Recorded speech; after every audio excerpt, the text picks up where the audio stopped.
প্রিয় দর্শকবৃন্দ, আসসালামু আলাইকুম। কেমন আছেন সবাই? আশা করি অনেক অনেক ভালো আছেন। বেশ কিছুদিন পর আপনাদের সামনে নতুন আরেকটি ভিডিও নিয়ে হাজির হলাম। আপনারা আগে থেকেই অবগত আছেন আমি একজন ছাত্র। আমার একাডেমিক পড়া প্রায় শেষের দিকে। এইবার অনার্স ফাইনাল ইয়ারে আমার পরীক্ষা হয়ে গেল, তাই আপনাদের বেশ কিছুদিন আমি নতুন ভিডিও দিতে পারিনি। তাও আপনারা এতদিন ধরে যারা অধীর আগ্রহ নিয়ে আমার ভিডিও দেখার জন্য আমার চ্যানেলের সাথে ছিলেন, তাদের আমার মনের অন্তঃস্থল থেকে ভালোবাসা জানাই। তো আজকে আমাদের গন্তব্য হচ্ছে হরিরামপুর ঝিটকা পোদ্দার বাড়ি।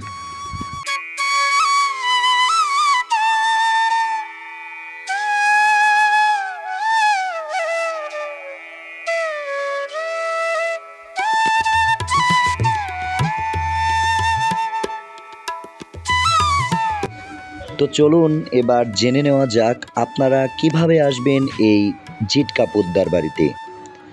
রাজধানী থেকে ঝিটকা পোদ্দার বাড়ি আসতে সময় লাগে 2.5 থেকে 3 ঘন্টা। আপনারা হেমায়েতপুর থেকে মানিকগঞ্জ আঞ্চলিক মহাসড়ক হয়ে বেউথা ব্রিজ পার হয়ে সহজেই আসতে পারেন ঝিটকা বাজার।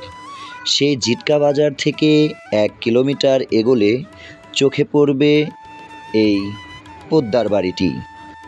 ঝিটকা বাজার থেকে সরাসরি পশ্চিম দিকে পিচঢালা রাস্তা দিয়ে এগোলেই সামনেই দেখতে পারবেন পোদ্দার বাড়ি সরকারি প্রাথমিক বিদ্যালয়। এই সাইনবোর্ডটি আপনাকে স্বাগতম জানাচ্ছে।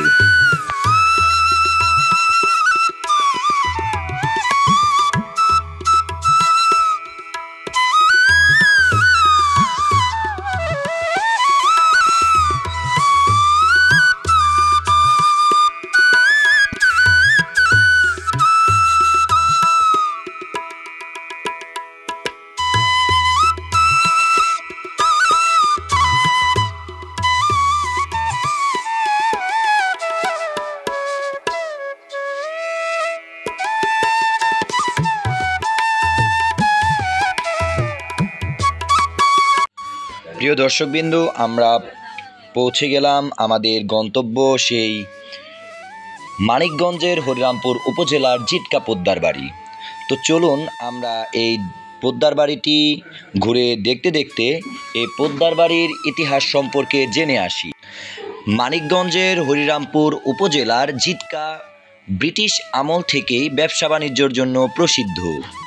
ইছামতি নদীর কোল ঘেঁষে গড়ে ওঠা ঝিটকার হাট ও বাজার এখন জেলার ব্যবসা বাণিজ্যের অন্যতম কেন্দ্র।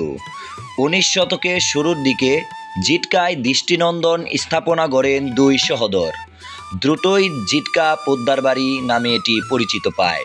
বর্তমান এটি জেলার দর্শনীয় স্থান। স্থানীয় আনন্দমোহন পোদ্দারের 2 সন্তান, যোগেশ্বর মোহন পোদ্দার ও রায়চরণ মোহন পোদ্দার। সে সময় ঝিটকা ও আশেপাশে এলাকায় ব্যাপক আকারে ধনে, পেঁয়াজ, রসুনের আবাদ হতো। ঝিটকার পাশ দিয়ে প্রবাহিত ইছা নদী দিয়ে এসব মশলাসহ বিভিন্ন কৃষিপণ্য দেশের বিভিন্ন অঞ্চল বিক্রি করতেন ব্যবসায়ীরা। 19 শতকের শুরুর দিকে 2 ভাই গণেশ্বর মোহন পোদ্দার ও রায়চরণ মোহন পোদ্দার ধনের ব্যবসা শুরু করেন। নৌকায় করে ধনে ভারতের কলকাতা নিয়ে বিক্রি করতেন তারা। সে সময় 2 ভাই বিপুল অর্থ অর্জন করেন। পরে স্থানীয় ঝিটকা মৌজায় 7 একর জমি কিনেন। ইছামতির পাশে 2.75 একর জমির উপর নির্মাণ করেন দৃষ্টিনন্দন বাড়ি। এই বাড়ির পূর্ব পাশে যোগেশ্বর পোদ্দার ও পশ্চিম পাশে রায়চরণ পোদ্দার ও তাদের সন্তানেরা বসবাস করতেন। বাড়িটি দক্ষিণ ও পূর্ব পাশে 2টি এবং উত্তর পাশে 2টি বিশাল পুকুর রয়েছে। এছাড়াও পূর্ব পাশে আছে কৃষি জমি।